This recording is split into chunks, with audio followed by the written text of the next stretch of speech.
Hello again. Here we are onto a brand new topic, topic 10, and it's still morning. So we're to talk about job attitudes.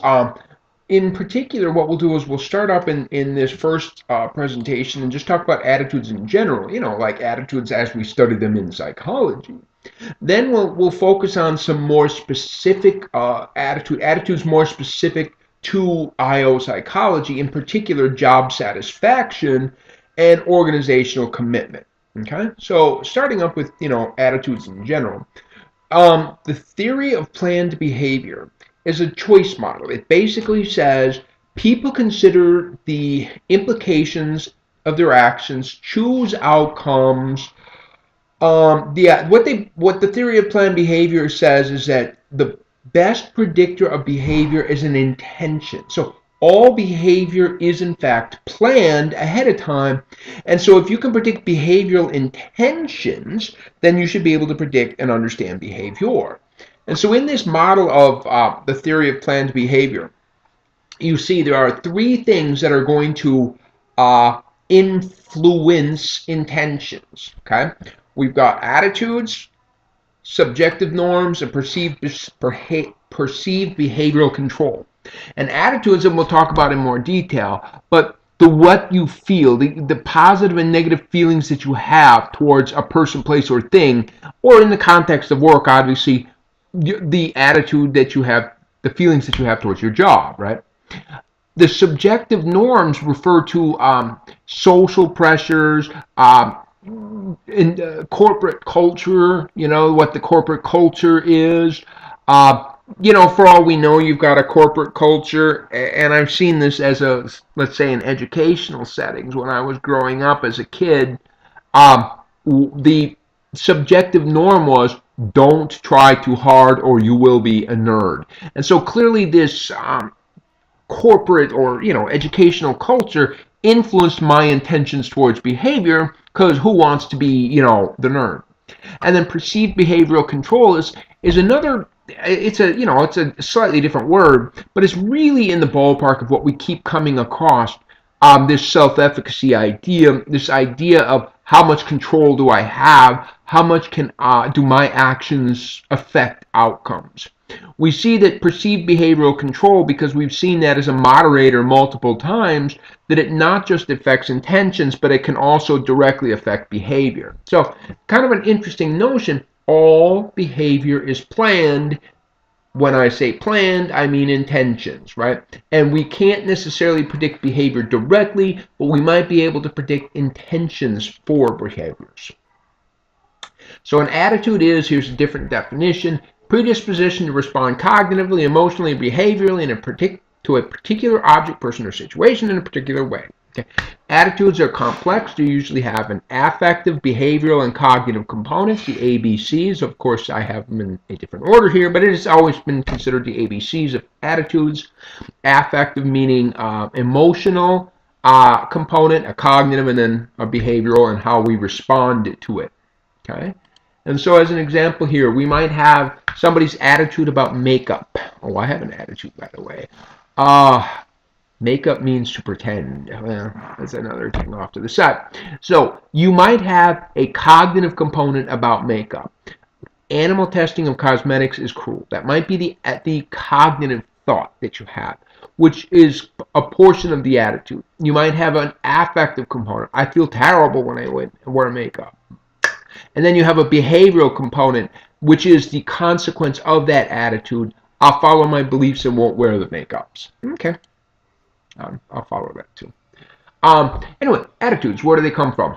Mom and dad. Yeah, mom and dad. That's an incredibly important way that we get attitudes. Some of the biggest attitudes that we have, including work ethic and whatnot, are modeled from our parents. We find work ethic, or even self-regulatory attitudes. How important is it to display self-regulation? And so when parents do not demonstrate attitudes that lead to success, children imitate the attitudes that they see. Okay. Often attitudes come from classical conditioning. This is what advertisers try to do. They try to sway your attitude towards your product by pairing it with something like fun music or something like that.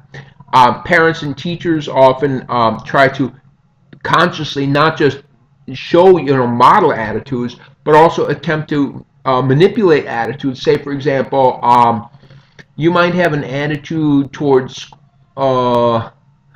let me see, attitude towards school that it's not worthwhile, and so your parents might provide reinforcements and punishments to manipulate your attitudes. Okay, but a lot of attitudes are just from exposure. The more you get exposed to an attitude, at first when you see something, it's just your attitude is usually, human nature is when exposed to new things, we're neophobic or afraid of new stuff, and so as a rule, when we're exposed to new things, we have negative attitudes towards them.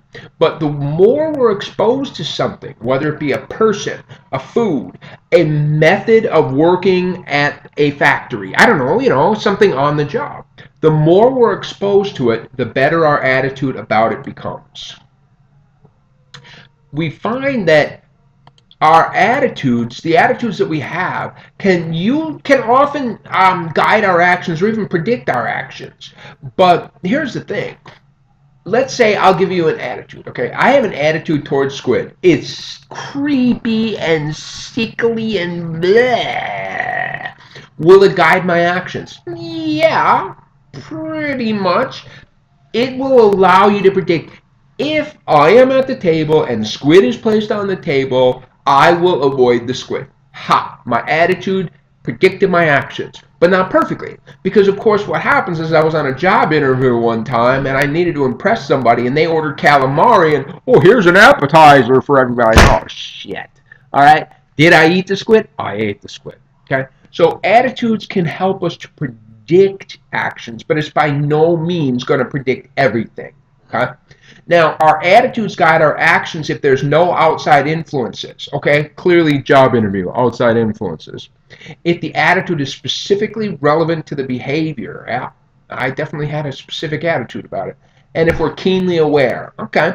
And so keenly aware means if attitudes are something that you have put a lot of thought into, you have formed them yourself, then it will probably guide your actions. But if your attitudes are just, you just picked them up from mom and dad, and you never once put any thought into owning those attitudes, they may not. Okay. But what about the flip? Do the actions that we demonstrate affect the attitudes that we have? Absolutely. If you stand up for something, you're going to come to believe it. This is fundamentally coming from the James Lange theory of emotion. And the James Lange theory of emotion is kind of a backward theory, but that is to say counterintuitive backward. Not, it's correct, it's just counterintuitive. And that essentially James Lange theory says, we're happy because we smile. The behavior, the action of smiling leads to the emotion of happiness. Okay? The belief follows the action. And with this as a premise, we can kind of get into more details. Why? Why does our attitude, our behavior affect our attitude? And so one of the simplest ones is called the foot in the door phenomenon. And this is a basic, again, social psychology principle. It says if you can get people to agree to a small request, they are much more likely later to comply with a larger request. And so in one study, what they did was they went through they went through neighborhood A, whatever it was, and they knocked on all the doors and they said, "Will you volunteer at the homeless shelter?" And neighborhood A, just about nobody did. It's pretty close to zero. Neighborhood B, they go through the neighborhood and they knock on the doors and, can you sign this petition to, increase funding for the local homeless shelter? And people are like, oh yeah, no big deal. All it takes is my signature, done and done. They come through 1 week later and say, would you volunteer in a homeless shelter? And all of a sudden, in this second neighborhood, a whole lot of people are saying, oh, okay. And it's simply because the action of signing that simple petition has changed their attitude towards how important homeless shelters are. Role-playing affects our attitudes. Absolutely. When we're put into new social roles, we're pretending, we're playing a game. I remember when I first got married, I was just playing house, just playing a game. And when I had my first son, or my first son, I only had one son, when I had my first child, all right, it was just my role of father was like, but here's what happens. As I play the role of father for a few years, it becomes real, and I take on the attitudes of that role. So before I was a father, I had an attitude towards loud, fast cars. How cool that is. And what's my attitude now that I've gotten the role of father? It is, hey idiot, get that off the road, my kids are here, so clearly it's my attitudes have changed to fit the roles that I play in my life. Phil Zimbardo's classic Stanford prison experiment was such a beautiful demonstration of this. Very briefly, people volunteered to either be prisoners or guards in a fake prison setting, and they were playing these roles for 3-4 days or something, and they took on the attitudes that a prisoner or a guard was supposed to take on. And then once they took on the attitudes that prisoners and guards should take on, their behaviors were modified. And so all of a sudden the guards had the attitude that prisoners were inferior, and their behavior became such that they became abusive. Okay, and so it's just amazing how the attitudes changed, the behaviors changed simply by playing a little game. Another classic one is this notion of cognitive dissonance theory. And so this idea of cognitive dissonance theory, it reminds me of control theory from the last chapter, in that we like to be in balance. Remember, my thermostat wants to be 68 and is happy. if my thermostat wants 68 and currently it's 65, it's motivated to bring it in balance. Remember the whole control theory idea. Well, it's the same kind of a thing with our attitudes. We want our attitudes and our behaviors to come into balance. Okay, I have an attitude about this, and this is a behavior I've exhibited. We want them to match. If they are not matching, we will feel this thing called dissonance. Dissonance is just a funky word for discomfort. Okay? So we'll have this cognitive discomfort if our attitude and our behavior do not match each other. So here's a classic study right here, a classic example. Here's Fiona's attitude. The tuition here is too high. So now she writes an example down. The school needs the money because they have to blah, blah, blah, blah, blah. And then so all of a sudden dissonance is resolved. Maybe the school has a point. Now I like this example perhaps better. I mean, Dilbert is the classic. In the world of IO psychology, Dilbert comics are clearly the be all and the end all, right? When it comes to organizational culture. So here we got the big bad boss. Why should I hire you as my consultant? And so here's Dogbert, right? That's what they call the little dude. Dogbert, he's probably an IO psychologist in this case. I'll use my special process of cognitive dissonance to improve employee morale. How does it work? When people are in an absurd situation, their minds rationalize it by inventing a comfortable illusion. In other words, they solve the problem. Okay, so watch this. Isn't it strange that you have this dead-end job when you're twice as smart as your boss? So he's making this guy super aware of his internalized attitudes. The hours are long, the pay is mediocre, nobody respects you. Now he puts in a state of dissonance here by talking to this employee about the attitudes that he has and the behaviors that are involved, okay? And there is a fundamental mismatch. And so all of a sudden in this second to last panel, you see the dissonance come about. It's absurd. No, how can I solve this dissonance? And here is the problem. When it comes to cognitive dissonance, you generally cannot change the behaviors that you've already exhibited, but you can change the attitudes that you have. And so this guy cannot change the fact that the pay sucks and nobody respects him and blah, blah, blah, blah, blah, but he can change his attitude about the job. There must be a reason to work. I love the work here. Dissonance solved. Because I love this job, I'm willing to put up with all of this bad stuff. Okay? So it's an interesting, it's a cute little example of how dissonance theory would work. And I mean, it really does, by the way.